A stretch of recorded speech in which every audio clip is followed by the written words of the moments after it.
নবীজি সাল্লাল্লাহু আলাইহি সাল্লাম ওনারা সবাই আমরা একটু দেখি। হ্যাঁ জি জি আপনারা একটু দেখতেছিলাম আর কি, ভালো লাগতেছিল, অসাধারণ নামাইছে আপনার,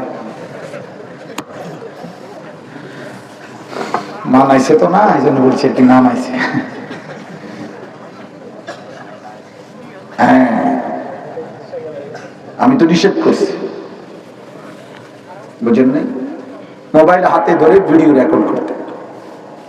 তাহলে এই জন্য বললাম আমাদের এই বিবেক, আমার অনুভূতি, আমার আখিরাতের অনুভূতি আছে কিনা এটা আমাদের ভাবা উচিত, আমাদের ভাবা উচিত।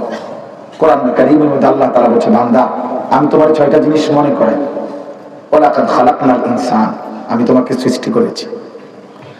ওয়া না'লামু মা তুওয়াসবিসু বিহি নাফসু, তোমার কলিজার ভিতরে, অন্তরের ভিতরে যে কথা, গুনার চাহিদা আমি এটা জানি। ওয়া নাহনু আকরাবু ইলাইহি মিন হাবলিল ওয়ারিদ, তোমার অস্তিত্বের রক্তের শিরা উপশিরা চলে যে রগ রেশার মধ্যে, আমি আল্লাহ তার চাইতে তোমার নিকটে আছি। ইয ইয়াতালাক্কাল মুতালাক্কিয়ানি আনিল ইয়ামিন ওয়া আনিশ শিমালি কাঈদ, 24 ঘন্টা তোমার ডানে বামে আমার 2 জন ফেরেশতা তোমার আমলনামা লিখছে।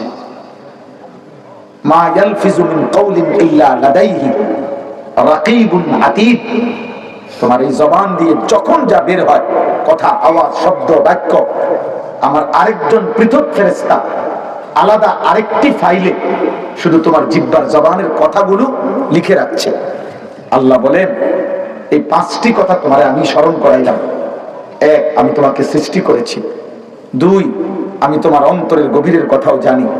3, আমি তোমার অস্তিত্বের সবচেয়ে নিকটে আছি।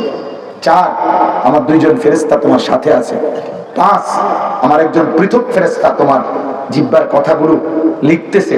আল্লাহ বলেন এই 5টা কথার পরে তোমার আমি 6 নম্বর কথা মনে করাচ্ছি, ওয়াজাআত সাকরাতুল মাউত বিল হক, এই অবস্থাতেই একদিন তোমার মৃত্যু আসবে। এই অবস্থাতে মানে পূর্বের 5টা 1 সেকেন্ডের জন্য তোমার থেকে আলাদা হবে না, কোনোদিনও না। আমি তোমাকে সৃষ্টি করেছি এ কথা তুমি জীবনের কোন পর্যায়ে গিয়েও অস্বীকার করতে পারতাম না। হ্যাঁ এখন আমি এখন অনেক পয়সার মালিক, এখন আমি যদি বলি আরে এটা আমার কাটা বানাইছে, আমি নিজে হয়েছি, করলাম না, কে করবে এটা? এই হিম্মত কার? বলার সুযোগ আছে কারো?